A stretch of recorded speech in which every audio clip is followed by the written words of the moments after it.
Hey, thanks for checking out Prairie Dawgs. Another episode. Episode 6 coming to you live with this little girl. The iconic Lucy. It's Lucy. Of Lucy's Comedy Club. Lucy's Comedy Club. She's got her own comedy club. You're not jumping off that table, There's bro. no shot, dude. That's There's crazy. no shot. That's crazy. Anyways, we're talking about young gentlemen going to the strip club. This is scaring me. Yeah, we talked about farting on a car. Talking about Mark Scheifele and the way the media treated him. It's kind of bullshit. We're talking about strip clubs, going to the strip club. Talking about going to see strippers, and we're talking about a young draft pick named Tug Buck. Tug Buck. And then finally, the story of David Reimer. Very sad, but very interesting. You're going to love it. You're going to love it. It gets a little heavy, but it's still fun. Check it out. It's super interesting. Starts now. Hey, Millie Kalikimaka. Welcome back to Prairie Dawgs. Assalamualaikum malam. Yep. Hell yeah. Yep. Welcome to the Prairie Dogs. I'm Tyler Penner. Tyler Katowski. Hell yeah. And guess what? We're both wearing hats today. Hat guys. TK, you've been known to wear a hat. I'm not known to wear a hat. This is my big reveal. I feel a little self-conscious about it. Well, you're going backwards. It's funny to wear a hat once you're already fully bald. That's true. I started to wear the hat so that people know me as hat guy. Yeah. And then when I take it off, they just go, that's what I thought. Yeah. I know. It's kind of weird. I've been showing off the bald dome for years now, and now I'm covering it up. And it's not because I'm scared about being bald. I'm not. I've got a Jason Statham-like skull. I'm very proud of my skull. Yeah, good dome. Good dome. It's a good dome. But at the same time, I figure, hey, we'll switch it up a bit. But I hate showing off a new look. Like, you know, when you get glasses. Debuting a new style. Yeah, totally. Yeah. And everyone's looking at you like, oh, you're wearing hats now? Oh, shit. New glasses? Yep. You know, I hate that first initial reaction. I was thinking about that because I bought these they're cargo pants, but they're jeans. Okay, and yeah. They're like a bit baggier. Sure. And so I try them on, and then I have to look at myself through the lens of like a new person that Yeah. I've never met. Exactly. Who just sees me and goes, is that like an okay style? Yeah. And it is. It's fine. It's fine. No one cares. And they adjust very quickly. Like I don't even recall. I knew you for at least a little while before you shaved your head full bald. Yeah. And when you did, I was just like, oh yeah, nice. Yeah, nice. Looks good. And then you just move on. Like no one, this is, heavily tread ground. Everyone knows this, but like the person balding always feels worse about it than everyone else around. 100%. And no one cares. Yeah. And I was, luckily for me, like I had worn my hair down so far to the point where me shaving it, not a lot of people even noticed just because everyone's like, okay, you were fucking really bald. So that makes sense that you're doing this now. But I always hated back in the day, even in school, you got a new, let's say you're trying something different or something. You got to show with that big reveal in school and everyone's looking at you like, who do you think you are? You're this guy now? You're not this guy. We know who you are. We already did this, but you don't know who I am. I'm hat guy now. Get off my ass. I wear many hats. Yeah. At least let me wear one. Let me wear one hat. I'm trying to wear one hat, and then in the future, maybe I'll wear many. Yeah, there you go. If you'll allow it. You're the jury. The jury will allow it. Can I wear a goddamn hat? For once in my fucking life. Once in my goddamn life. How you been, man? Good. Yeah? Yep. Cool. Jets lost a little bit, Jets lost. That's the year. But what a year. What a year. What a great season. Everyone instantly pessimistic. Turns on the team. Yeah. See, not a playoff team. You can't win on the road. You're not going to win. Okay, fine. We'll get to that discussion, but let's not forget we won the President's Trophy. Unbelievable. We won the division. Amazing. Game 7 versus St. Louis. That was a legendary Jets moment. Best game in Jets history. Best game in Jets history. One of the best playoff comebacks in a Game 7 in history. Mm-hmm. We had our moments this year, all right? We all came. You know what I mean? And Jets fans forget how many teams win the Stanley Cup every year. Yeah. One team wins. Every year, every other team is disappointed. Yeah, 100%. And this year, we have no reason to be disappointed, I don't think. We don't. St. Louis does. St. Louis has a reason to be extremely upset. Imagine if we were in St. Louis's position. We would have been tough. But you know what? We played very good games against Dallas. We were down 3-1. We won Game 5. We took Game 6 to overtime. We win that overtime game. We win the series, really. We're coming back home. We're not losing here. No shot. I said that to Brian Kiley when I was driving him to the club this week. Yeah. I said, because we won that series, it feels like we're playing with house money. Yeah. And so when we lose, we lose. 100%. Whenever that does happen, it feels okay now. Totally. It does. I mean, remember when we played Edmonton and we won 3 straight overtime games to sweep them? I mean, that is heartbreak. We have no reason to hang our heads. But truth be told, I was a little pissed off yesterday watching the game. Yeah. It was the little Scheifele stuff. The Scheifele stuff. Mm-hmm. So Scheifele's if we're not catch the viewer up to speed. Yeah. Scheifele's dad tragically and sadly passed away the night before the game. And Very sad. And then he bravely chose to play. Yes, 100%. And the whole broadcast, go ahead now with your gripe. Well, the whole broadcast, okay, they have a press conference announcing this tragic news that during the night, Mark Scheifele's dad has passed away. Brutal news. Gutted. Mark Scheifele doesn't play. Everyone understands. Mark Scheifele, like you said, does the hero thing and says, no, I'm going to play. That's what my dad would have wanted. This whole city is low-key stoked because Mark Scheifele is really good and we need him. He's our guy. He's our first ever draft pick. He's our first ever draft pick. Elected to stay with the city this long when many players do not. Chose to sign in long term. 100%. He's a Winnipeg. He believes in this club and this organization, and he's like one of the best players in the league. Yeah. So we care very deeply about him. The fans love him. We do. He's a big thing. So before the game, Scott Arneal, our coach, who first-year coach led us to a President's Trophy, he just asked the media, hey, guys, at this time, we just want to respect, Mark Scheifele's privacy and the privacy of his family during this difficult time, if that's cool. And all the reporters like, yeah, of course. Yeah, we should respect the privacy. And then, like you said before the podcast started, they proceed to ask every player 50 fucking questions about Mark Scheifele's passed away father. Yeah, they really wanted to get someone crying. Yeah, they don't give a shit. They just want their little narrative. And don't get me wrong, it is a narrative, but some of it, and you it's your job to ask questions. I get that. But then during the game, I mean, we got a hockey game on, right? Okay. And you're going to mention it once or twice. I get that. But they're turning it into some sort of fucking weird story now that's part of the game. Like they're calling back to other deaths. They go, oh, it's like that one time that Martin St. Louis' mom passed away unexpectedly around Mother's Day.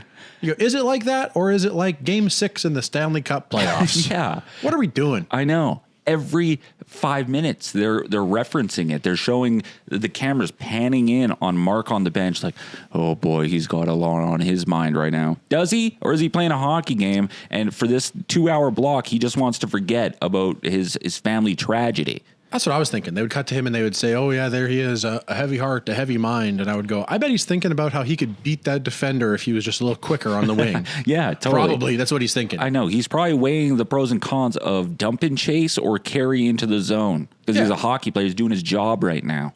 Okay, so that little story you built, media, that's your thing. And then when he scored the goal, you said it. Yeah, the commentator goes, that's for you, Dad. Who's Dad? So you're speaking as him now? You're doing a quote as Mark? Yeah, you're giving us Mark's point of view? Yeah. Cool. Okay. Unbelievable. If I was him, you know what I'd want? Just like some normalcy. Yeah. For a day, I'd like to go to the rink, lock into my thing, and then once this game is over, I'll go deal with it. Yeah, totally. And then dying seconds of the game, okay? Winnipeg gets really close. All of a sudden, boom, like 15 seconds left. Dallas has a breakaway. Mark Scheifele, he's back checking like crazy. He takes a penalty, very necessary penalty, okay? Possibly not even a penalty. It's a borderline call, but whatever. The refs have been fucking us all series long. We get it. It's okay. He takes that penalty. We go into overtime. Dallas scores on the power play. Yeah. They barely show the Dallas Stars celebrating before the camera, the director, hard cut to Mark Scheifele in the penalty box, hanging his head. Camera 3 ready? Camera 3 ready? Give me camera 3. Take three. Take Scheifele crying.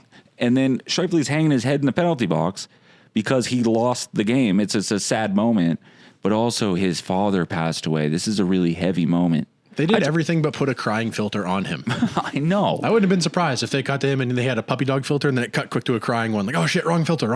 Yeah. Oh shit. No, not puppy dog, just regular tears. I just thought the whole thing, I thought it was a little in poor taste. Not a huge deal, but like, because I'm sure, Mark was sad. You have to. Sure, it felt great to score. Yeah. It's game 6 of the fucking playoffs. You don't have to create an extra narrative that like, and to keep harping on it. Just call the game, and then afterwards, maybe talk about like, wow, Scheifele, what a brave performance in spite of this tragedy. But instead, they turned it into some wishy-washy made-for-TV movie that we don't need, and I just thought it was in poor taste. Hallmark Shifley. Yeah, exactly. Filmed in Winnipeg. Just get off Shifley's dick. Let the man grieve. Let him play some hockey. Anyways, some of these reporters are dumb. And then after the game, you were saying that on the thread yesterday where they just lost a heartbreaker. Some of these questions are just ridiculous. Yeah, they sit you down for the press conference and immediately they're like, so how do you feel about losing the tough game when your best friend also lost his dad? And by the way, breaking news, yep, your dog's dead. Yeah, totally. And they're like, what? Yeah, also you got a parking ticket outside and your taxes are overdue. How does that feel? SWAT team, come on in, get him. Yeah, you get swatted. Oh Yeah, like leave him alone. It's the end of the season. The answer to every question was, it's tough, we played hard, and we're looking forward to next year. Yeah, 100%. Or whatever. But yeah, great year. Thrilled to watch them all year. Yeah, great, Jets. Sorry, I'm ranting about the media. You got a job to do. I understand that, but But fucking you're dorks. You are fucking dorks. You're dorks. Get off the man's dick, please. Let the guy grieve. I just thought, like, relax. Talk about the hockey. But no, kudos to Winnipeg Jets. Fucking fantastic year. Best year in Jets history, I would say. And the fun part is to just watch these like players emerge. Like Pionk and Fleury have these great games where it makes you go, man, I can't wait to watch those guys again next year. Yeah, dude. Fleury, in Game 7 versus St. Louis, Pionk, 46 minutes. Yep. You know, Fleury's stepping up. Yep. That's what I'll miss. Just watching new players emerge, having someone to cheer for. Yeah. Nemestikov, Yep. solidifying Absolute his position. dog. Yep. Great Jet. Yep. Yeah. Anyways, that's the Jets rant. If you don't like sports, start the podcast here. Anyway, so the Gold Eyes season starts this week. You know what pisses me off about the Gold Eyes? No. Nothing, actually. They're Yeah. pretty chill. Pretty Yeah, chill franchise. they're very- It's like it's more of like just going to your local fair. You know when they put the Ferris wheel in a parking lot by the mall? That's what the Gold Eyes are. 100%. They're just a Ferris wheel in the parking lot by the mall. Yeah, it's like watching your buddies in uniforms. It's pretty cool. That's what I love. You ever seen the Savannah Bananas? No. They're like the Harlem Globetrotters, which you're familiar with. Yeah. Okay. Love the Harlem Globetrotters. So it's like trick fun. It's like it's entertainment. It's not a real game. It's for funsies. So they are that. The Savannah Bananas are that of baseball. So they're just hitting dingers, catching. Yeah, exactly. One guy pitches on stilts. Okay. They hit it out into the outfield. One guy bats it up, like instead of catching it, pops it up with his glove, and the other guy catches it behind his back, and then they do a little bit of choreography together. It's hilarious. It's super fun. Oh, nice. And it's kind of created a home for like, college athletes that were pretty good, but they're just like, maybe their dick is too big, so they can't play in the MLB. Oh, yeah, totally. You got big schlong disease. Yeah, Not he's in good. the outfield, and that's part of his gimmick. Okay. Like he puts it in a wheelbarrow, and then he's got to catch the ball. It's like, this all because I have a big dick? I got to do this? This is they're terrible. fun. I wish we had that. Yeah. But we don't. We got sea bears. We got gold eyes. The Winnipeg Stink Pigs. That'd be fun. What would that be? Mud wrestling? Yeah. Just thick ladies mud wrestling? You ever been to mud wrestling? No, I don't know where would one even find that. No, I don't know either. I think you have to create that. Like you have to find the mud and then go find two girls. Get in the comments if you want to start a mud wrestling league, and not just for like, this won't be like perverted. I'm talking like competitive dudes. Yeah, I was going to say wrestling. Winnipeg Pro. Hear me out. Yeah. WPW. Me and T-Pain mud wrestling at the intermission. We get some mud, okay? And you've got connections at the Burton Cummings Theater. We can bridge these two. You know how expensive mud is? Yeah. They're like, I'll cover the mud. I'll float the mud. We could probably actually cut some costs by just getting dirt and then wetting it. Yeah. That might be a cost-cutting measure. Water's pricey, though. Hard to say. Anyways. Hard to say. I also am in a great deal of debt. I owe my buddy $150 because as like a fun prank, leaving the comedy club one night, I farted on his car, and then the next morning the paint was gone in that spot. So I owe You owe $150. You got to buff that fart That's out. the cost of. Well, I said there's two options. We can color that part of the car back to match your car, or I can fart all over the rest of the car. Those are the two options. I keep the $150 and I start farting and just even it out. Yeah, It'll we be just- like a gradient. We split the 150. We go halfers on burritos, Yeah, totally. and then just coat your car. Yeah, absolutely. De-chromed his ass. Yeah. Actually, my Civic, I don't know if someone's farting on that, but the paint. That's me. Yep. That's okay. You've been farting on my car. Yeah, I'm the That's good. nighttime car farter. If you search that up on Reddit, there's a lot of people asking. Hey, has anyone's car been farted on recently because my paint started peeling and it smells like farts? Yeah, I sniffed the spot where the paint was gone, and it definitely smells like ass. It smells like an ass. Someone ripped ass right onto my Ford Focus. Yeah. Stop farting on my Ford Focus. It's my alliterative Reddit post. Yeah, totally. Yep. So that happened. And then another thing I wanted to mention was that last week I found, after I got up at the end of the podcast, I said, man, my back is sweaty from sitting on the chair. Yeah. Which reminded me of it, how that's always been the case for me. I've always just been sweaty. Yeah. And in high school, what I used to do for this reason, I didn't want the back of my shirt to be all sweaty when I got up for math or whatever. Can't wear any color shirt because it's just see-through or whatever. Sure. So I would lift my shirt and I'd put it over the back of the chair. So now the chair is between my back and my shirt. That's a terrible solution. Right, because then I would get up at the end of the class and now the back of the chair is just wet. Yeah. And someone else walks by and they go, why is this wet? That's the so weird. Dude, this guy pissed on the back of the seat. Yeah, but Crazy. I still don't have a solution. Yeah, no, it's tough, man. I honestly, truth be told, and this might be TMI too, but I used to have that same problem, but like in the crotch area, I would sit down. Sweaty taint. Yeah, totally. Yeah. I would sit down in the chair and then I would get up, I'd look behind me and there was just a thin line of, right down the crack. Right down the crack yeah. of taint sweat. So what I did is before I got up, I learned my lesson. I would shift around a little bit in my smart. chair. Yep. Smear it up, spread it out a bit. And then I get up and I'll be like, it looks okay. It's kind of smart. I know what I'm doing. This hat knows what it's doing. It's hard to be a man. It's hard to be a man. It's hard to be a man, dude. Some people don't tell you. You got to be so strong to be a man. Man, men have it tough, dude. Emotionally. Spiritually. That'll actually tie into the theme of our story later on, ironically enough. But for now, man, men have it hard. Men got it rough, dude. When I was 18, I went to the strip club for my birthday with my brother. My brother took me. I didn't want to go because I had a very religious girlfriend. And she was like, you better not be going to the strip club. And I was like, I won't. Who does that for their 18th birthday? No one. Perverts. Perverts and sinners. That's who. Pervs. And then, my brother inevitably took me. And which strip club? Teasers. Teasers. The best one, the highest quality one. Sure. Oh, I thought that was the lowest quality one. Mm-hmm. Okay, cool. All right. Correct.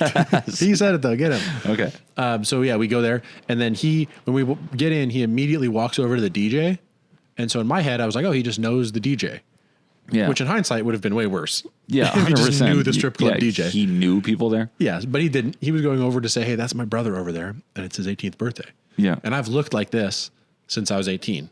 You just look like what you look like right now? Roughly. Okay, so the cool. DJ, instead of talking to my brother, answered into the mic, the strip club mic. He went, that guy right there? That guy looks 30. And I was like, what the fuck, dude?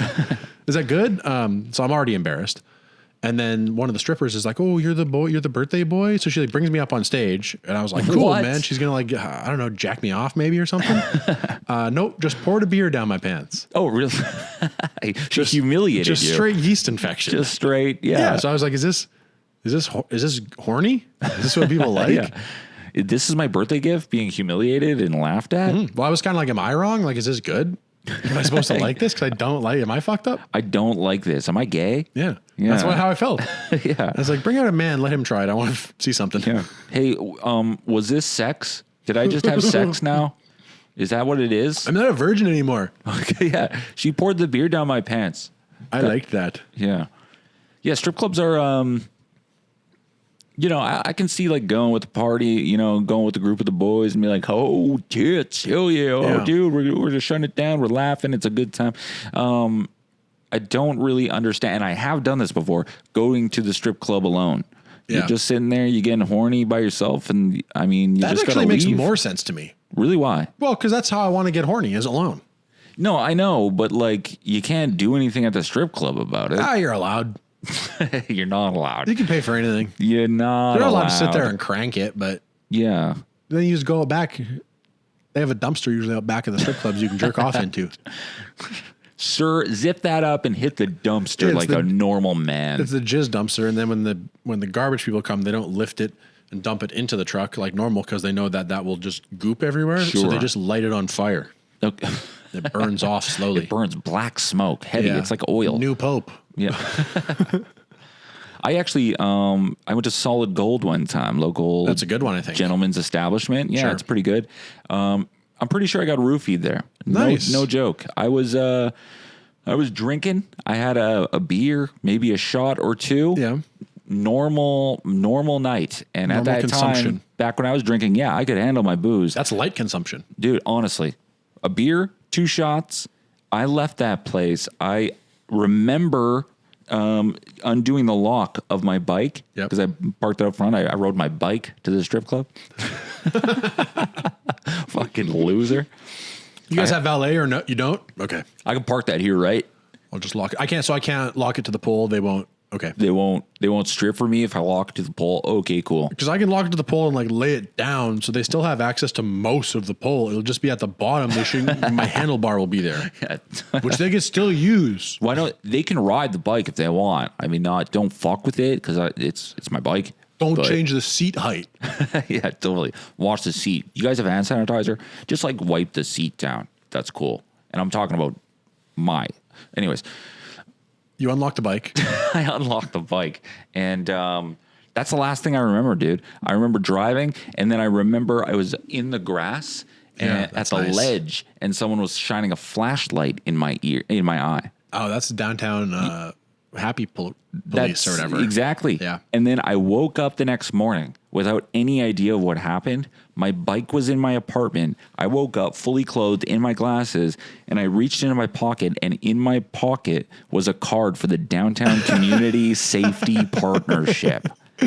They had saved my life. They had escorted me home and reminded me like a fucking bat card, like who had done it. And I called them. I left them an email. I said, man, I think you guys just saved my life. Thank you so much. They never replied. I was like, okay, well, fuck you then. But you're nothing to them. Yeah, honestly, they don't give a shit. I was just some schlub that they inconvenienced them. But that's funny. Shout out to Winnipeg's Downtown Community Safety Partnership. You saved a young man's life. And look at me now. I turned it all around. That's pretty good. If you've ever wondered, you've seen those trucks or whatever, and you go, what do those people even do? Yeah. That's pretty good. That's pretty good, man. Hey, if you ask me, that's a good use of honestly, funds. I was sitting there passed out on my bike. I'm pretty sure I fell down because my leg was extremely sore the next day. I had a bruise on my head. Maybe you got hit by a car. Maybe. I don't know what happened, but these guys, they brought me home. I don't know how they found my keys to unlock my apartment. Maybe I did that. It was probably all on you. They just patted you down, took what they needed, and dropped you off, and took a little tip in cash. But I've never blacked out like that before in my life. And that's pretty that's scary. Questionable, yeah. Honestly, very scary. It is weird to lose time. It's weird to lose time and memory. Yeah, memory is the main thing. But like I've said in the past, if you can't remember something, you never earned it. I've long said that. That'll be a chorus in this podcast. Mm-hmm. We said that before. Alzheimer's, anyone with Alzheimer's, it is your fault. Okay. By episode 750, I can't remember that expression. I'm like, when you don't remember a memory, you have a long day. You did that. We both have Alzheimer's by the end of the podcast. That'd be cool. I think that'd be a good pod. Alzheimer's pod. People with Alzheimer's, just let them rip. Like Beyblades, just fucking pull out the cord and let them go for an hour. Totally. Every 15 minutes. Like, well, what are we doing? Yeah. Who are you? They reintroduce themselves every 5 minutes. Yeah. Sometimes as different people. I wonder if people with Alzheimer's, this sounds weird, but like if they're having a bad time, you know what I mean? I don't think they're aware they're having a time. That's any kind. Yeah, that's what I'm talking about, because we obviously we feel sorry for them because like, oh, this person has no memory of what's going on. But if they don't have a memory, maybe they're just chilling in the present all the time. Yeah, sometimes they probably have a bad time where they're like, "Where's my son?" And they go, "Your son died 30 years ago." And they go, "What? Where's the bathroom?" It's like, oh, okay, so okay, cool. Don't worry about it. Yeah. Bad time come, then bad time go. Yeah. Why did you do that voice? Nursing home voice. Okay. Me, the nursing home lady. You got Alzheimer. It's a white dude. Body boy. No, I had a friend whose I have a friend whose mom has some early onset dementia. Sure. And he likens it to just like a mushroom trip, she's just kind of going with the flow. That's cool. And sometimes it's really cool and good. Sometimes you have a bad trip, but you're just kind of in the moment, just taking it all in. For now, yeah. Which sounds let him know the worst is come. Yeah. No, I don't care. Yeah. Let him know there's hope. Who gives a shit? Yeah, there's hope. You'll get better. But does he know about Christ at all, or no? I have to keep telling this guy about Christ every time I see him. It's annoying. He's in all of us. Yeah. Shout out JC. Yeah, that's my friend. His mom's got dementia pretty bad. Yeah, totally. I don't know if I mentioned that. What else do I got? That's a good question. Oh, yeah, people have been arguing on my Instagram because I went viral again Oops, I did it again. What'd you go viral with now? Well, we mentioned Booby Feaster before. Yeah, Booby Feaster. And then Tug Buck really popped off. Tug Buck, yeah. How many views are you up to? Almost 8 million. Almost 8 million on Tug Buck. Almost, yeah. And so it's been a real journey with Tug and I. What is Tug? Describe Tug. He is a linebacker style, more of a lineman than a linebacker, actually, like the offensive line. So bigger, thicker style he's player. A big boy. Tug Buck. Tug Buck. He's what he sounds like. Tug. He's just a big 350 pounder, jersey number 69. Yeah. He has a mullet. He has, I've been informed it's not a handlebar. It's a Fu Manchu. That's most of the comments in the video. I call it a handlebar. And then I didn't even mean for that to be like, hey, asshole, that's not a handlebar. That's what it is. Like, I didn't even mean for it to be rage bait, but all these people are like, what are you, stupid? I've never seen handlebars like that. Yeah. Fucking clickbait shit. You're trying to rage bait me with your handlebar I'm sorry, comment. You've never seen handlebars like this? Yeah. You've never seen a Latin man ride a BMX? Yeah. What are you talking about? Yeah, sometimes it's not rage bait. Sometimes you just have an anger problem. And I've always said that I'm not trying to rage bait anyone with incorrect information. Sure. I'm just dumb. Yeah, it was a mistake. I'm just willing to say something that's not true. Yeah. And then you correct me and I go, thank you. I'm grateful. I'm grateful for the first person to correct me. Yeah, totally. It wasn't rage bait. I lied because I didn't know the information. Yeah, and so that's the second part. He's got a big full sleeve tattoo of Kid Rock. Hell yeah. And then on second glance is obviously AI. Oh, really? Why? He just is. I didn't know at first either. I said, this is a funny, someone sent it to me. And I said, that's funny. I'll post that too. I'll do a little riff on it. Yeah. And then one of the first comments was like, AI. And I replied like, no, I'm a real man. No, Tyler Kotowski. I live in Winnipeg. Gave him my address. And then I looked at the photo again and I was like, oh, of course it's AI. How do you know it's AI? It's got a couple tells where it's like, first of all, you look at it as a package and you're like, oh yeah, that's not a real person. Oh, okay, sure. And then you Google Tug Buck and you're like, oh yeah, there's nothing on this guy anywhere. He's not a real person. Okay, cool. Yeah. And then you look at the tattoo and you're like, oh, of course, that should have given it away. A full Kid Rock sleeve. Yeah. I'm the idiot. Sure. But then the idiot is the person in my comments being like, oh, I thought he was cool until I saw that tattoo of a predator or whatever. Like they're getting mad at a fake person. Yeah, totally. So that's the future we're in for. What is Kid Rock? No, the Tug Buck is fake. Oh, is Kid Rock a predator? Yeah. Oh, I don't know. They think so. Yeah. Oh man. I think it's cool if Kid Rock wants to hang, dude. With the ba. Hey, if you're Kid Rock, get in the comments. We'll have you on the podcast. I mean, I'm trying to get into that circle. Theo Vaughn followed me, so I'm going to ask him to introduce me to Kid Rock. Yeah. I think it would be refreshing for him to get a message that doesn't want anything from him other than to just put me in touch with the next person. Yeah, exactly. Hey, Theo, you know Kid Rock? Can you hook us up, please? Sorry, Mr. Rock? Mr. Rock? And I ain't talking Chris, baby. Yeah. Kid Rock was, I wonder what he's up to now. The last time I heard about him, he was... he had an AR-15 and he was shooting cases of Bud Light. No, but then after that, he was drinking Bud Light. Oh, because people were like, what are you, some sort of hypocrite? And he was like, I love beer, dude. He's like, I'm sorry I shot it. You know what I mean? Sometimes you hit your wife. Yeah. Does it mean you don't love her? I'm sorry I blasted 12 cases of Bud Light because they had a trans person on their shit. Yeah, Kid Rock's got a different attitude than us. That's all. Yeah. He's in the moment. Yeah, I'm gonna get into that circle though. Well, good for you for going viral. Didn't you have some players from the team kind of like LARPing? That was the funnest part. That was great. So this fictional player is from Idaho State. Yeah, and a lot of the guys from the football team were in the comments being like, "Great locker room, buddy. Excited to see him take the next step. Good pickup by the Vikings." Oh hell yeah! Okay, see that's the funny shit. There you go. Yeah. So shout out to the Idaho State football team. You guys are awesome. Yeah. Team players. Shout out Idaho. One guy commented also from Idaho State and was like, "I've never heard of this guy and I played there." And so I replied, "Buddy, you sure you played?" Yeah. Totally. And then he gets all defensive. He's like, "Look at my highlights in my bio. I played there. Who are you?" Just DM'd you a link. Take a look. Yeah, so I was like, I don't know what you're talking about, man. There's a lot of guys from the team saying that he was a good player. They're excited for him. So I don't know. Maybe the guys didn't like you on the team. Yeah. And then he deleted the comment thread because I think he was like, oh, I'm a nerd. Yeah, totally. I love it when people like just engage at like full rage off the top. Yeah. And then once, you can just keep them going and just stoke that fire until eventually they come to the realization like, man, I'm losing control here. Well, and you're helping me with engagement. I Yeah. did that with a couple people, just kept commenting like, no, it's real. And they go, no, it's fake. And I go, no, it's real. And they go, no, it's fake. And it's like, well, you're just helping me right Keep it now calm and forever. Keep commenting. And they forget that people are real. Like getting that many views has helped me realize that sometimes you see a reel and you're like, oh, this is really popular. There's a ton of comments. There's a ton of shares. Yep. There's like discourse going on. This is a really popular reel. And people are being mean or whatever in the comments. But you don't realize that's just a person. That's a person. Like, that's just me. I'm not like a viral famous guy. Like that was an accident. I didn't mean to do it. I'm glad you liked it, but I didn't mean to do it. So when you comment like, oh, you're an idiot and this is stupid, I just comment like, hey man, I'm online right now. I see this. Yeah. I know there's a lot of comments, but they pop up and I comment on them so it feeds the algorithm too. But like I see what you're saying. Yeah. And you don't have to say that. You really don't. I'm not Jerry Seinfeld. I'm on the ground with you. Yeah. You know what I mean? And we're just duking it out here. And even though it was Jerry, Jerry sees your comments. Well, maybe not Jerry. Jerry's probably old and illiterate as far as online goes. But it's like when you're commenting about even like a Shane Gillis or Theo or whatever, like they see your shit. Yeah, they're dudes. Not all of it, but they see it. Yeah, 100%. And so you're just being mean to a human. Yeah.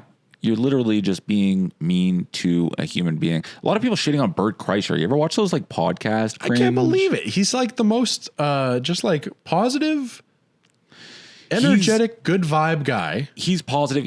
They're painting him in the light that he's kind of like an egomaniac type thing. He always reverts the conversation back to him and stuff like that. He's really insecure. Some people are like that. Yeah. I know people that don't make all that money and are not even a little bit funny and have not helped any of their friends. Yeah. And they still make every conversation about them. That is true. That is true. And a lot of them post online, oh, it's ADHD. I don't mean to. It's an ADHD thing. You're talking and you say you have an experience. And I go, that reminds me about me. I'm trying to relate. Stop it. You're not. You're not relating. You're cutting me off. You're being rude. Yeah, totally. I know Safeway cashiers who make it all about them. That's you know what I mean. People be doing that, and it's not mental illness. It's just a thing you do. And he's trying to entertain. People don't realize either. Yeah. Oh, you're on a podcast. He keeps telling a story about himself. Yeah, he's trying to be entertaining. What do you want from the guy? True. He seems to be very nice. Seems to love his family very much. Yeah, he might be a little overexposed, though. I mean, that guy's everywhere. Yeah, but that's not his fault, though. I know, but I am getting a little.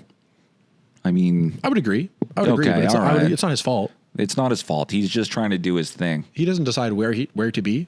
Yeah. People say, hey, do you want to be here for this much money? And he says, I'd be there for half that much. I'm in. Yeah. You know, honestly. So I don't blame him at all. I think you ride that, especially because comedy's in such a bubble right now. Sure. Ride that, make as much money as you can. Get your bag. When Mark Norman was here, that's exactly what he said. We were talking to him after the show. And he was like, yeah, I'm like, this hour's done now. I'm doing this and I'm doing these like casino here, but theaters, other places. Sure. Just like, get the bag. You get a lot of people in the venue for one show. You don't have to do a weekend. You do one, maybe two shows. Same amount of people as you would get on 5 or 7 shows. Yeah. And then you're out of there. So it's convenient, it's easy, and it's not going to be there forever. Sure. But he was saying like, yeah, I'd love to come back to the club and do, the new hour sort of thing, a little bit smaller. But hell yeah. I think he's just saying that because you got to get the money while you can. You got to get the money. Don't come back and do the club, man. If you do casinos, you do theaters, you do them. Like Dan Soder, I think next time he rolls through, he's going to be at the Burt. He's going to be at Club Regent. Sam Morrill coming to town too. That's exactly what I was just going to say was Dan Soder, that it was such a treat that he was here because everywhere else he was in, like even in Toronto, he was doing theaters. And now he just announced the theater tour that I'm sure is going to be like this hour polished up to the maximum. And it was unbelievable. Like we said Louis was great, but that Dan Soder hour for me went toe to toe with the Louis hour. Because Louis in the theater, so you're experiencing it in a different way. Yeah, yeah. So I would love to see the Soder hour in a theater too to see how it compares. But he's just so funny. Yeah, man. And consistently original. And him in the club, that was lights out. And it was cool seeing Shane Torres, huge friend of the podcast, Shane Torres at Rumors Comedy Club doing his hour there in the club setting. Yeah. And then seeing him open for Louis doing those same jokes in a theater setting and just fucking destroying, dude. Yeah, because it's two different things. So it's not as simple as just like, oh, you take those jokes and you do them up there. Yeah. So it's a real pro to, kind of tune things in a little bit, give things a little bit more room to breathe maybe for the theater audiences, You can't rush through things maybe the same way as you would in a club. Yeah, you got to allow seconds for laughter there. Yeah. Whereas Rumors crowds, you guys reset real quick, and then, ooh boy, you're flying through material. Because some Rumors crowd, ha ha, silence. Okay, next joke. Make it quick. Panic. Oh, fuck. Yeah. Sometimes I punish them for it. They go, haha, reset. I go, well, I'm still going to take the sip of my drink. I don't know what to tell you. And guess what? I'm thirsty. It's going to be a while. Sometimes I sip right into the mic. One time I did that. I think my first time maybe ever headlining at the club. Like, did pretty, as good as you would do your first time doing the hour sort of thing. Yeah. And then I came off and like Spencer was still like laughing at something. And I was like, and he was like, dude, at one point you slurped so loud directly into the mic and you were the only one that didn't notice it. Like the whole crowd was like, and I was just like, what? I love that bit where he slurps into the mic on purpose. You're just like, what was that? So you learn a little bit every show. Funny rumors story the other day. I'm there. I'm hosting. We do the birthday club shout out. People sign up on it's your birthday. I'm gonna spend my money. You sign up for the birthday club through rumorscomedyclub.com. You get a little mug, and I give you a shout out in front of everybody. Speaking to this young teacher from somewhere French, St. Boniface, maybe. Yeah. Teaches in St. Adolphe, great lady. I ask her, I'm like, hey, all right, sounds good. You got any plans for the weekend or whatever? And she goes, well, not anymore. And I go, why not? Because my cabin burnt down. Her cabin burnt down. The whole crowd just instantly is like, oh. And it's quiet. And I'm like, God damn, girl. I was like, okay, well, it's a cottage, right? It's not a big, you know what I mean? Like, are you going to be able to rebuild? And she was like, well, it might take a while. That was actually my parents' home. Just burned down. I don't know if you guys know this, but right now there was a bunch of wildfires that just ripped through the white shell, burned down a shit ton of people's cottages, which doesn't sound like a big deal because like there's second homes. Some of these people, they're living out there. Yeah. So it was just a tragedy. It is a luxury to live out there though. And I was fucking tap dancing my way out of there. I'm like, hey, okay, whoa, that's tough. But we give her a big round of applause. Anyways, we got a Muay Thai fundraiser here. Oh, look at that. So Muay Thai, what's that? More Thai? Everyone's like, refund. Don't even bring the headliner up. So yeah, that was rough. Oh yeah, you were there for that. I was there, and then she said, no, it's all right, my dad will rebuild it. Yeah, totally. Jesus, don't let him do that. Yeah, she was a great sport about it. Yeah, she was having fun with it. Yeah, she was having fun. She was getting drunk. It was her birthday, but yeah, hey, R.I.P. your cottage. That's a rough one. Yeah. No stuff. What time are we at? I think story time. 38 minutes. Yeah, story time. Dude, yeah. Well, because this is, I think, an interesting one. So quickly, though, what were we talking about before we got into Dan Soder and the comedy thing? We were talking about Mark Norman. We were talking about Bert Kreischer in the podcast. We were talking about online hate. Maybe just that. Yeah, you said Bert Kreischer gets a lot of hate. Yeah. And I said, no, he shouldn't. He should let me get 5 to 7 minutes. No, that's what I said. He should get love from me opening up for him at his next show here. Yeah, I commented on one of those Winnipeg Wildin posts. Yeah, they were like, Chris D'Elia's in town. And I commented, yeah, if anyone sees him, tell him to give TK 5 minutes. Yeah, and people were like, why would you want to open for this guy? And I was like, hey, you let me know when you got 1,500 people coming to see you, and I'll ask you the same question. 100%. You dork! Don't ask me why I'm asking. You fucking know why. Yeah, it's a big show. I want to do it, and he dresses cool. People online be dumb. Yep. Shout out to everyone following us online now. Follow the podcast. Follow us on Spotify. And anyways, go ahead. Yeah. Okay. This is well, I should say it's a fun one. I should preface that this is like somewhat of a sad one. It's going to be fun and sad, but that's a good thing. Also, very interesting and pretty impactful in the kind of grand scheme of things. So this is both the story of David Reimer. And subsequently also, by sort of association, we'll be talking a lot about John Money. John Money? Yeah. So let's start with David. Okay, Dave Reimer, Mennonite boy. So born 22nd of August, 1965. Passed away 4th of May, 2004 at age 38. Okay. Where are we going with this? Born in Winnipeg, of course. Actually, is buried at the St. Vital Cemetery in the South End. And Should we- seemingly... Go ahead. Sorry, no. No, go ahead. I was just wondering if we should go there. Just I was thinking that. I was kind of like, I verify. read the story. Well, no, it's there. The body's there, I'm sure. I don't think we need to verify, we but... found the body. Do you believe us now? knocking on... Hello? Hello. Beetlejuice, Beetlejuice, Beetlejuice. Yeah, totally. Candyman. He was, the elder of identical twin boys. This is important to know. He's born Bruce Reimer. He's born as Bruce Reimer. This is also important to know. Okay, cool. His identical twin was called Brian. They were Bruce and Brian. Bruce and Brian. Yeah, Reimer. parents were Janet and Ron Reimer. Okay. A couple of Mennonite descent. Nice. At 6 months old, after concern was raised about how the boys were urinating, they were both diagnosed with phimosis, which I'm not going to hover over this blue link, but as I understand it, it is, I already hovered over it at home earlier. It's like a foreskin issue that makes it so that the foreskin doesn't do what it should, and it can create like swelling underneath the foreskin. Oh my God. So they get referred for circumcision Sure. at about 7 months old. The practitioner does a bit of an unconventional thing and uses electrocauterization. Dude, when you're circumcised, anything with the dick, don't go unconventional. Don't try to experiment. Let's go conventional. Honestly, just do what's been tried and tested. It's a great point. You don't want your doctor who's about to play around with your ding-a-ling to be like, all right, we're going to do something new here. I'm pretty sure this is going to work. It's going to be even better. That Trump line, if concepts of a plan. Yeah, totally. We're going to try it out. Okay, so what happened? So she goes in using electrocauterization on David first. This is Bruce. Okay. The procedure burned his penis beyond surgical repair.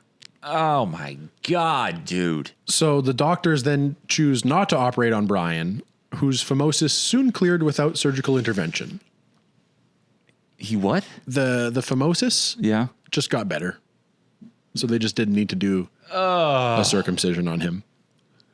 This is a awful story. Yeah. And by awful, I mean like entertaining, but brutal, bro. So now we're left with David, Bruce, with a mashed up penis. Sure. And Brian with no surgical intervention. His penis is fine. Twin brothers. So the parents are concerned about the prospects of future happiness and sexual function without a penis. Yeah. So they take him to Johns Hopkins, one of the great Famous hospital. Yeah. In Baltimore in early 1967 to see John Money. This is where John Money comes in. He is a New Zealand psychologist, sexologist, and was a professor at Johns Hopkins, and mostly known for his research on human sexual behavior and gender. Okay. He is not looked upon fondly by most people. Well, his last name's Money. All right. Yeah. You got your work cut out for you. Particularly by he believed that transgender people had idée fixe, which is just like in their head, sort of what it sounds like being fixed on the idea of like, no, I am trans and I'm set on that. So he was calling it like a mental illness, effectively, that could sort of be, subverted or avoided in some way. Read the room, John. Yeah. So he not what you want to be saying. He established the Johns Hopkins Gender Identity Clinic in 1965, and he screened adult patients for 2 years prior to granting them a medical transition. And believed that sex roles should be de-stereotyped so that masculine women would be less likely to desire transition. Okay, so this guy's like really the judge and jury of who gets to transition. Sees himself that way, for sure, and treated the Gender Identity Clinic that way under those rules. Yeah. And again, your last name is Money. Nobody's going to trust you. All right. If my last name was Tyler Money, nobody's fucking. I would have no friends. Yeah. Right? So he did some other stuff, but he really, in my eyes, is just like a real piece of shit kind of guy. Sure. He coined the term chronophilia, which is like the sexual attraction to like younger people, generally speaking. Okay. And goes on to say chronophilia. It's sort of the catch-all term for like pedophiles. Pedophile, but then you notice how there's different words for like a pedophile is actually this. This is this. Oh, there's this. like a It's the catch-all term. Yes, exactly. Okay, so that's cool. the catch-all term for all of that. And he would say, ultimately, he stated that pedophilia, among other chronophilias, could be characterized as combining, quote, devotion, affection, and limerence, comradeship with a touch of hero worship, and ultimately as, quote, harmless in most instances. Oh, okay, cool. It's a good thing. Yeah, he's a psycho. He's just like a nutball, guy. What's this guy? Dude, there's got to be a better way to spend your time. You're a doctor. Well, it seems like he got into doctoring to mostly prove that it's okay to like kids. Yeah. So just like it's crazy that he got to the position he was in while openly sharing these views. Yeah, he's at Johns Hopkins. This guy's a piece of shit. Yeah. Yeah, it looks like some of these things he John did say Money. later, but Yeah. just like a real turd dipshit idiot. John Money, not good. So they take David, Bruce, Yep. to see John Money at Johns Hopkins. Sure. He, at this point, has a developing reputation as a pioneer in the field of sexual development and gender identity. Okay. Based on his work with intersex patients. Okay, cool. For the purposes of discussion here, intersex we will define as people born with any of several sex characteristics, including chromosome patterns, gonads, genitals. Okay. Intersex. Sorry, what is it? It's Intersex. Yeah, I know, but like people born with kind of both shit. Yeah, like a dick and a pussy. A dick and a pussy. Yeah. You got balls and ovaries, shit like that. Yes, Okay, chromosome cool. patterns. So like, more like genetic stuff going on than just physical. Okay. Just for the record, too, we're morons. We don't know this shit. You might know. Yeah, I'm just and reading off of also We're on Wikipedia right now. blue links here, but just for the sake of what he was researching. Give us a break, that's all right? That's the catch-all that he was working in this Sure. time. Intersex.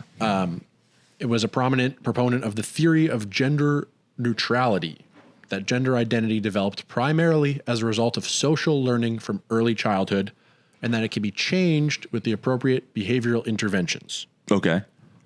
I don't know what that means. So he's saying that gender is learned Okay, cool. through you're You're a making boy, them play wear a with dress. trucks. Yes, Yeah, yes, sure. stuff like Okay, cool. at a basic level. Yeah, that You like blue Lego. totally. To really strip it down, he was kind of Yeah. like you could teach a boy to be a girl Oh, okay, cool. if you raised them as such.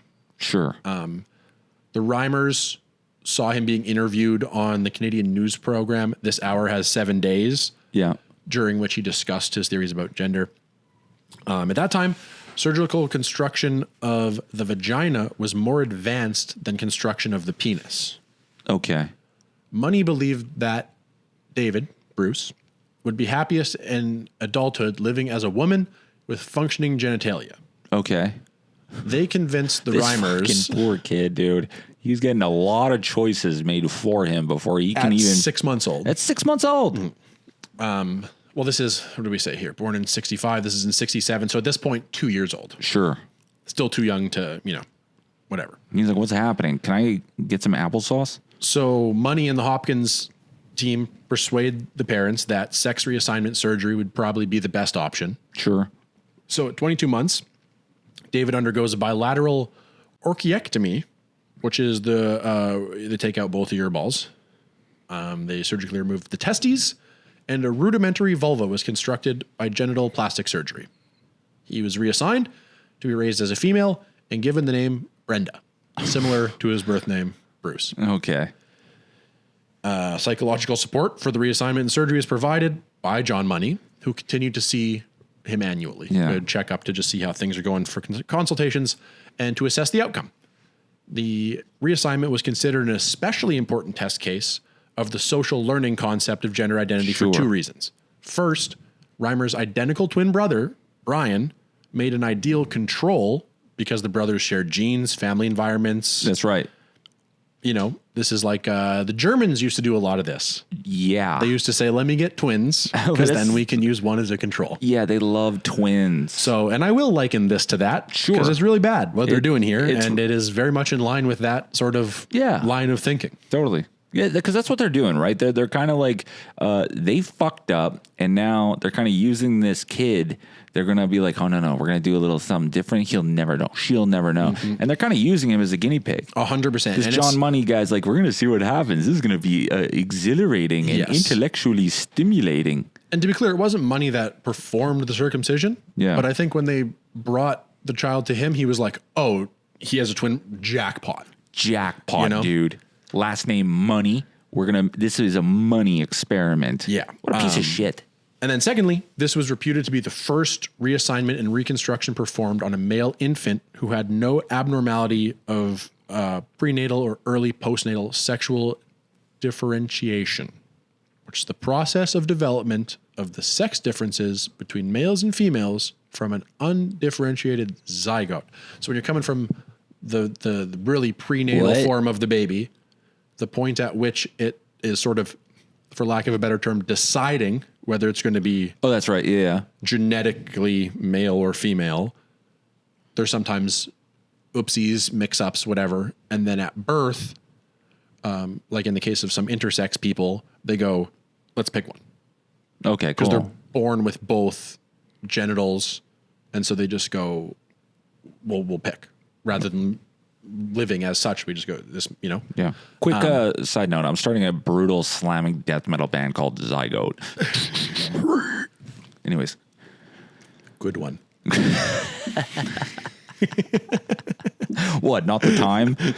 I gotta lighten this fucked up story up somehow. No, Jesus Christ! There's funny parts. There's funny parts. Are there funny parts in this story? Well, no, but I think there's parts that we can make funny. Okay, all right. We'll try, dude. I tried with the death metal joke, but let's try to lighten it up. This is heartbreaking. So to recap, we've accidentally mutilated his penis by mistake. Fuck. We've taken him to a psycho doctor who has decided to use this kid as an experiment, to raise them as a girl instead. Sure. On the backdrop of the controlled twin brother. And this is the first time it's ever being done, basically, as you said, as like a guinea pig, because there was no real reason to do it other than that we fucked up the initial circumcision. And now this guy thinks that we can try this thing he wants to try, basically. He wants to try it out so that he can solidify his stature as some pioneering doctor. Yeah. So it was being reported on as it progressed as the John/Joan case, as a means of just protecting the identity of this child. Okay, sure. And he described it apparently as a successful female gender development, even after David informed his father at age 14 that he had always felt he was a boy, bringing the experiment to an end. So the whole time, Money's going, no, it's going pretty well. I think that he's just a normal, happy little girl. And then Brenda's got a dress on. It worked. And we did it. At 14, he goes, no, I've always felt like a boy. Yeah. I thought we were just, you made me do that. Hey, Dad, I'm a dude, right? Because I am a dude. I don't know what to tell you, bro. So this is where Money gets extra fucked. There's a guy called John Colapinto who wrote a biography of Reimer in 2001. And he says the sessions with Money included what Money called childhood sexual rehearsal play. What? So he would make Brian, the twin brother, get behind David and pantomime sex. What? How old were they? They don't say, but they only saw him up to at latest 14 years old. Oh. And then on at least one occasion, Money took photographs of them doing these activities. Oh, and this is the same guy writing chronophilia papers. Yeah, and saying also that this is a healthy little girl right here that I've grown in my lab. Holy shit, dude. Naturally, both David and Brian were traumatized. Brian speaking about it only with the greatest emotional turmoil, and David unwilling to speak about it publicly at all. Oh my God, bro. On to puberty. What happened? David was given estrogen during adolescence, so therefore inducing breast development, because at this point they're like, you're a girl. You're a girl. Money wrote that the child's behavior is so clearly that of an active little girl and so different from the boyish ways of her twin brother.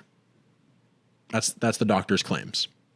David's like, bro, you put this ponytail in. I don't want this. I love basketball. I don't know what to tell you, dude. I've been watching monster truck rallies for 6 hours now. I think I'm a dude. Have you heard Walk by Pantera? Walk on home, boy. Holy shit. CCR playing in that. Yeah, exactly. So they attended Glenwood School in Winnipeg, which is in the south end, as far as it's in the hotel, I think, actually. And he David, that is, attended R.B. Russell Vocational and eventually just stopped going to school and was tutored privately.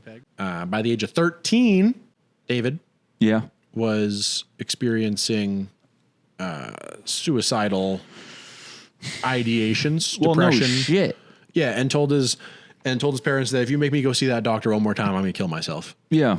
He's taking pictures of me. He's dressing me up. He's making me play with my brother. Yeah. This is not fucking cool. I'm a dude, and this world sucks. So on March 14th, 1980, his parents sat him down and basically told him, this is what happened. You are a boy. We've been raising you as a girl. This is why. What a mind fuck. Can you imagine that colossal mind fuck of that conversation? And they were on Oprah. They were at on some Oprah. Point, the family was on Oprah. And so I'll finish this line first, and then we'll get to that. Sure. So this is at about 14 years old. Having been informed of that, he decided to start living as a man again. Yeah. Feeling like that's how I've always felt. Yeah. Oh, my God. Okay, this makes so much sense, sort of thing. Sure. And decided to go by the name David. Sure. So that's where we get David Reimer, which we will know him as moving forward. Yeah, okay, cool. Yeah, they went on the Oprah show, actually, and to his credit, spoke of just like forgiving his parents that they told him, and they sort of just like effectively begged for his forgiveness to say, hey, we're really sorry. This is the truth, and we hope you can forgive us. And to his credit, he did. He very humbly said, yeah, no, I forgive you. I don't know what I would have done, obviously, but thanks for telling me now, and I'm going to live now moving forward as David. Wow, that's a very mature response to that. I would have been like, fuck you, fuck the world.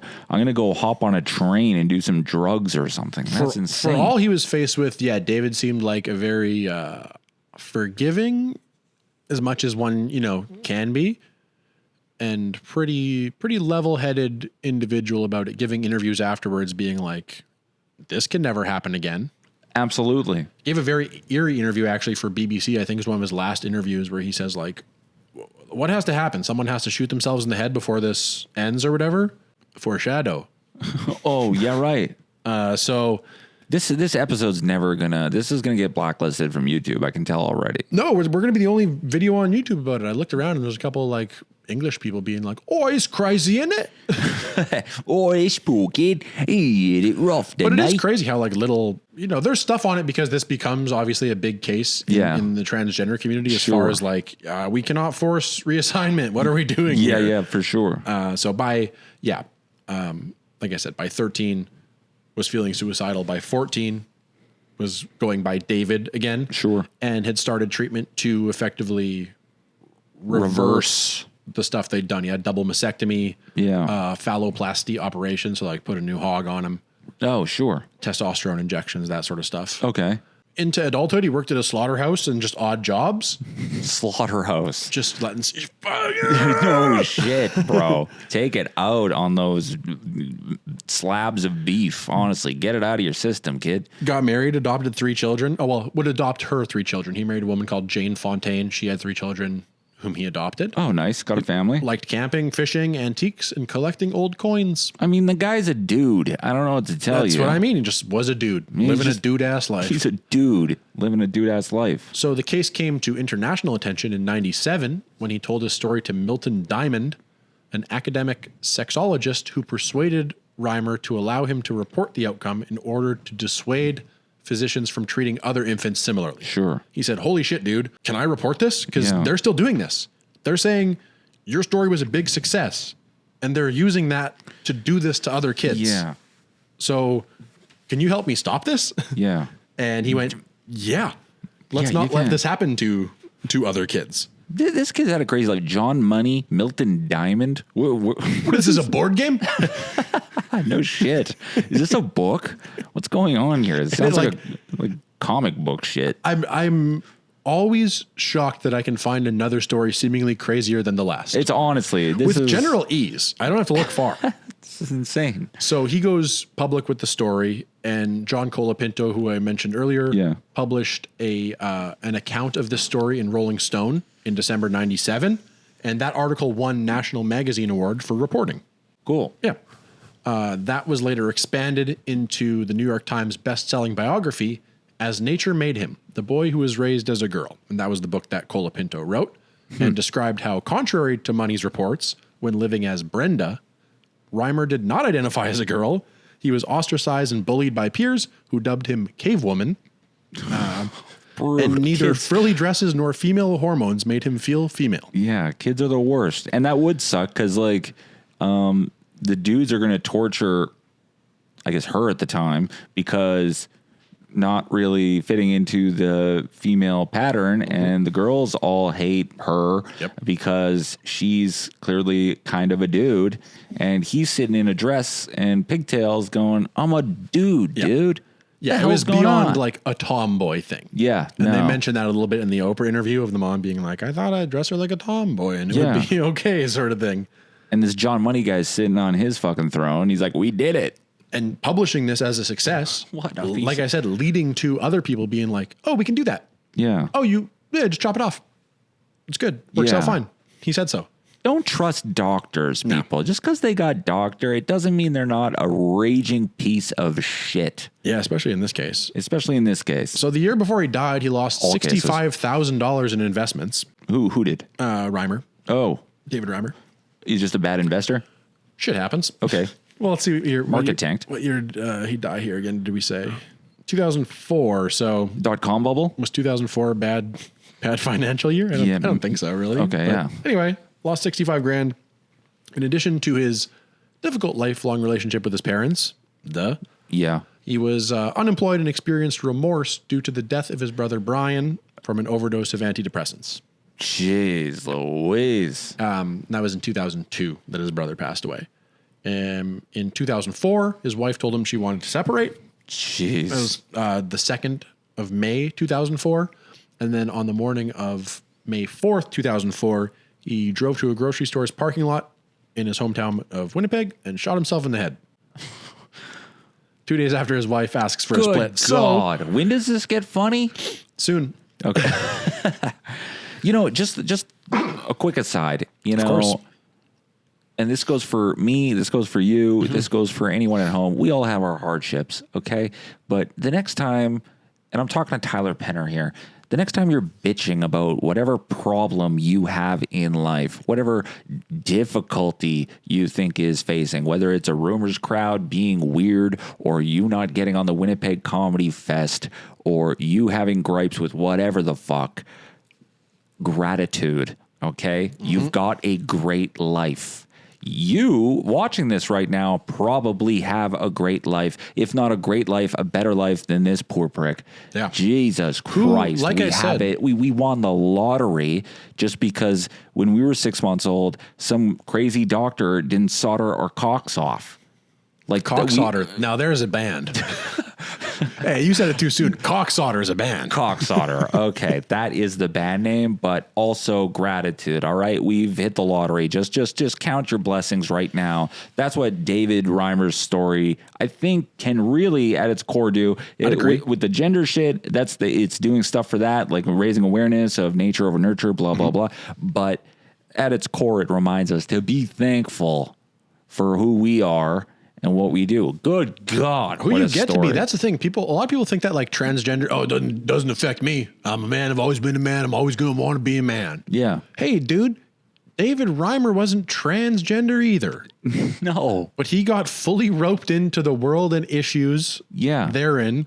And like I said, was very, very humble, very forgiving, and sort of championed those causes by then going public with his story, which is very difficult. 100%. In order for it to not happen moving forward. Yeah. So that's the thing. You're like, transgender stuff doesn't affect me. It's like, yeah, you're lucky. Yeah, totally. If you feel that way, you're lucky that something didn't happen to you unrelated then. If you don't think gender identity affects you, it does. Yeah. It just does. It does. To know who you are and to be accepted as who you are gender-wise, like that's sick, dude. Like you did it. Like that's cool. That's but it doesn't happen. A blessing, as they say. It's a blessing. Like it's totally. Not everyone gets that. Yeah. So maybe look at it through that lens next time you're like, the trans, this, and that. Well, you get to be who you want to be. Yeah. And you should consider yourself very lucky 100%. and allow others to also be who they want to be. Yeah.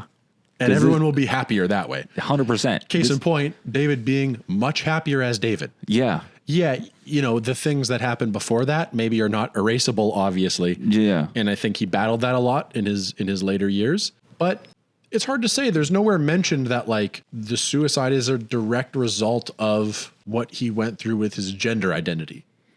Oh, it could be like an investment separation thing? Well, that's His brother that's thing? certainly the way it's laid out here. Okay. 2 years ago, he lost his brother.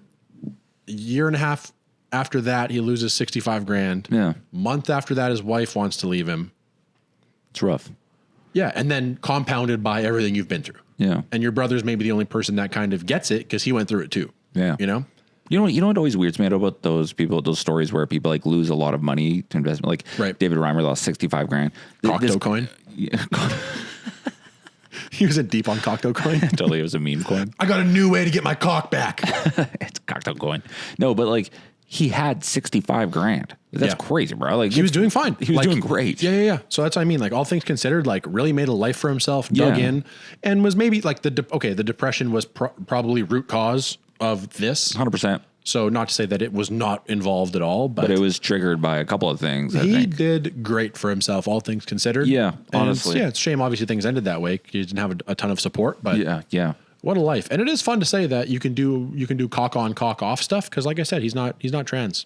You can do what? Like you can be like, oh, where can I find a cock? Let me get a cock back. I'm trying to buy a cock. Oh, he can. They would be like, hey, we got a cock for you. Yeah, and that's like funny, and we can say that because it's not a trans person. I'm not making fun of No. if you want to be transitioning or whatever. Yeah.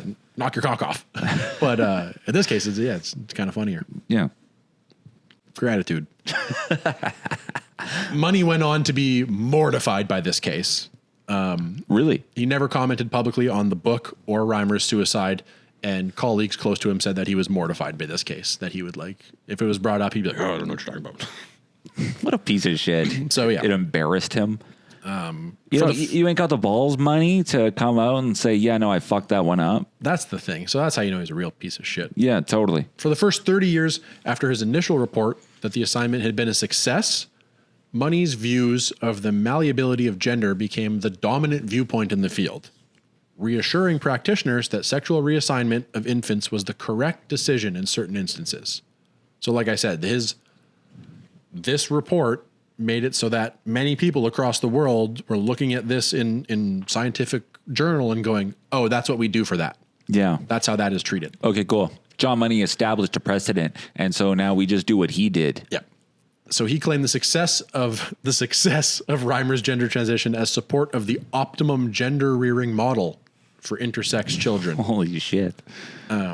Researcher Mary Ann Case argues that Money's view on gender also fueled the rise of the anti-gender movement. So he's he's the type of guy that would say some stuff that would fuel other people to go, yeah, gender is a construct. Okay. This guy's right. Sure. So he really kind of started to stoke that fire. If pro-LGBT allies and supporters are over here, he is sort of the grandfather of the people on the other side being like, why aren't you just a boy? Okay, sure. Because you could be.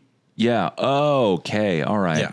But aren't the trans LGBT community, aren't they gender as a construct people too? But not in the way where they go, if you want to raise a girl, you can. Okay, Like sure. if you got a girl and you wanted a boy, no sweat. Throw her in some jeans and just raise her that way and you got a boy. I don't think they're pro that. Okay, yeah, that's right. They would be pro in David's case of, the point when David's 14 and goes, oh, I'm a boy?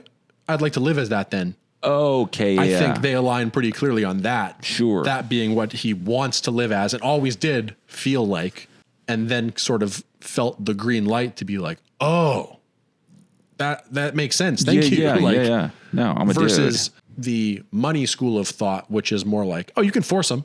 Yeah. You can force them. Girls wear dresses. Yeah. Boys wear a clear binary. Cock solder t-shirts. Like there is still the binary. Sorry. Yeah, there's still a binary. We're gonna start that band, make a couple tracks. Yeah, totally. Under their name. Colapinto's book really influenced medical practices, reputations, and even current understanding of the biology of gender through looking at his case and understanding that okay, we tried that and it clearly did not work. Yeah. And in many other cases did not work. Sure. So nice. Hey, thanks, Dr. Money. We realize what a colossal fuck up looks like. Yep. And thanks for doing that, because we know no one should ever do that again, because it's actually a crime. So this case accelerated the decline of sex reassignment and surgery for unambiguous XY infants with micropenis. Okay. Oh, scrolled over that blue link. And that's what you'd think. Various other rare congenital malformations or penile loss in infancy. Okay. So it flipped the norm back to like, no, we absolutely do not do that. Yeah. We don't even try to do that. Sure. We leave it alone. We medically intervene and we let nature play out. Yeah, we let man. the human develop as it will. Yeah, because like the kids were 6 months old when they got that. Circumcision, the Yeah. botched circumcision. Like, talk about jumping the gun. Like, give it a second with the foreskins. Where they went wrong was when money came into their life, right? Because Okay, at this point sure. they have a child with, a botched circumcision. Sure. And it's like bad, but and I'm not a doctor, but with the luxury of hindsight, by the time puberty comes around, maybe you do the surgery, the phalloplasty, where they build a penis. Yeah. And then you can explain, oh, you're a boy. You've always has been a boy. That's why you felt that way. Your penis is a bit different. Yeah.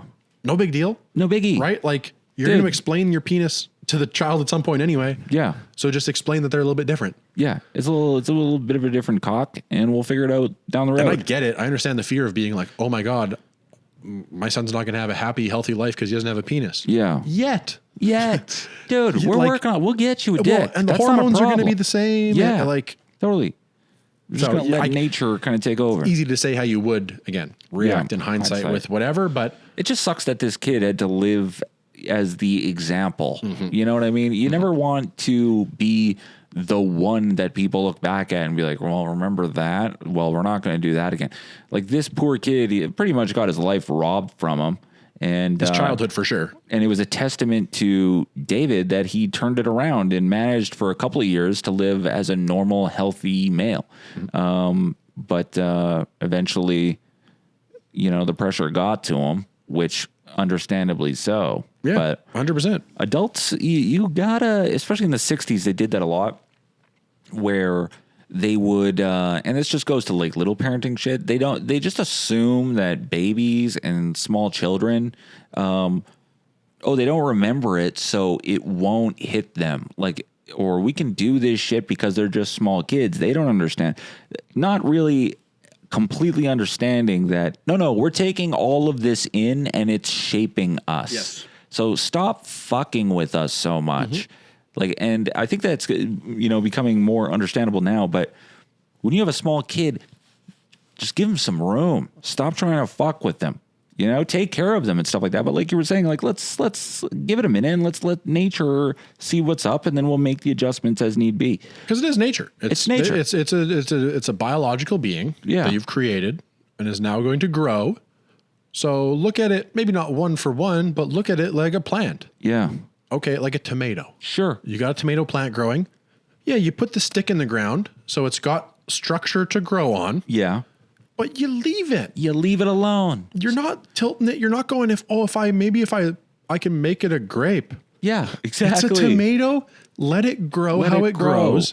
Help it grow straight. Yeah, you don't need to be there. Help. Yeah, grow When I say straight, grow straight. A straight male. Grow completely. let it grow upright. This whole podcast of work undone by that one slip. 1 hour just to get to that point. It's a great example, though. Let the plant grow. Stop getting in there every 30 seconds with your pesticides and your herbicides and your fucking manipulation and blah, blah, blah. Like you're going to engineer a perfect plant. Nature's already engineering shit as good as it will ever do. So we don't need you always stepping in there. Sometimes you got to intervene, I guess, if it's like medically, whatever. But like for the most part, you make little adjustments and then you back the fuck up. John Money's getting in there thinking he's just going to... He's playing God. He's playing God. He's in the kitchen with 2 frying pans trying to whip up a child. It doesn't work that way.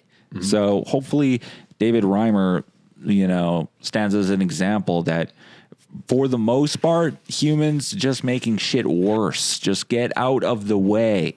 Yep. And he does. He is an example of, I mean, like it's been in, there's episodes of Law and Order that are kind of like, or I shouldn't say episodes. There's an episode that is pretty clearly based on the story of Law and Order does a lot of that, making like real stories and then just scripting them out in a way that is. There's an episode of Full House based on this too, I think. Is that true? No. Okay. I was like, because I'm looking at the popular culture thing right now, and I was like, they don't mention that.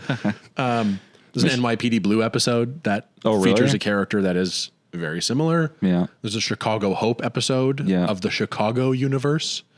Chicago Fire PD. That's right. Episode of Friends. Friends. Joey has a brother whose cock gets cut off.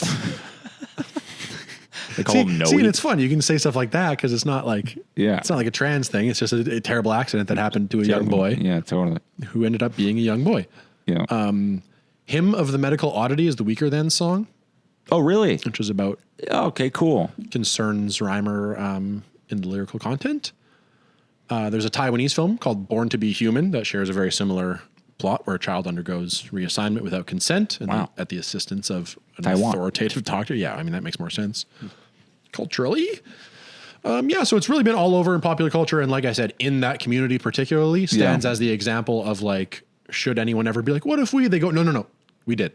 And we won't. Yeah. We did that. We tried it. Some asshole tried that already. We don't need to go down that road anymore. Yeah, we've done it, and you'll be surprised by the results. Yeah, that's a brutal story, man. So shout out, rest in peace, David, and rest in peace, his brother Brian. Brother Brian as well. And the whole family. That's just an ugly situation that family had to go through in order to give future generations examples. And they're just trying to give their son the best life too. No hate to the parents. Like you see them on Oprah and the mom is just like, you can tell she's dejected and she didn't want to do harm by her son. She just wanted to do the best she could. It's a nightmare scenario all around. And it also gives warning about, there are still shithead doctors about trying to make a name for themselves by really damaging people. So you got to worry about people within the academic and medical field who are, some of them corporate ladder climbers, no different than your average Wall Street shithead. And so just be careful. Or they have ulterior motives like this guy. 100%. Especially at the high level. Like if you go to a local, what's the kid doctor? Kid doctor? Podiatrist? Yeah. Is that a foot doctor? I think it's a foot doctor. Pediatrist. Pediatrician. Pediatrician. Oh, shit. See, we're dumb, What's a kid foot doctor called? Yeah. Money. If you go to a pediatrician locally, odds are they're not going to be like, have you tried cutting that cock off? Yeah, exactly. When you go to Johns Hopkins, you're more likely to meet a guy that's like, I have a theory. Yeah. Right? Like that's where those guys reside. They don't. We're going to try something out here, Dave. Yeah. That's when they should have ran. But what can you do? Yeah. I think we're out of time. I think that's it, man. What a story. What a story. Didn't get as funny as I thought it would, but first half would have covered that. Yeah, 100%. But that's just not a funny story. I don't think it has to be funny. It is an incredible story, and it's a guy. It's just at the end of the day, it's a kid from Winnipeg with international impact. With international impact and very important legacy that just happens to be wrapped in tragedy. But this David actually did probably a lot of good in the world. I think through his life. I think he'd be pleased with that. Who am I to say? Yeah, David, you did it for me. You just did like it. Shifley did it for his dad. David, it's what I would have wanted. Yeah, hell yeah, you set the example. Honestly, so, cheers to you, David Reimer. Cheers to you. Cheers to you, Dancing Gabe. Yeah. What is? Yeah. See you at the Gold Eye. Well, because his year's over too. Oh yeah, that's right. And he's no good at golf. He's kind of bummed. Yeah. So he'll be playing something else. I'll tell you what. Gabe plays pickleball. Yeah. That's Gabe, you're a great dancer. I'm trying to tee off here. Please. Your season's done. Can you not talk in my backswing, Gabe? Yeah. Gabe, please. Yes. Here, go play with the balls. You're trying to tee off, and in your peripheral, you just see Gabe. Stop it, Gabe. Please. You're embarrassing me in front of the cart girl. The year's done. Okay? Gabe, I'll cut your cock off. I swear to God. All right. Let's get out of here. All right. Yeah, let's get out of here. Prairie Dawgs, another episode. I'm headlining Rumors June 3rd and 4th. May 27th and 28th. Now that the Jets are out, you can buy tickets. I know you were waiting. I know people were waiting. We got the schedule. We're out. don't worry. Go to Rumors Comedy Club. Go to a stand-up show.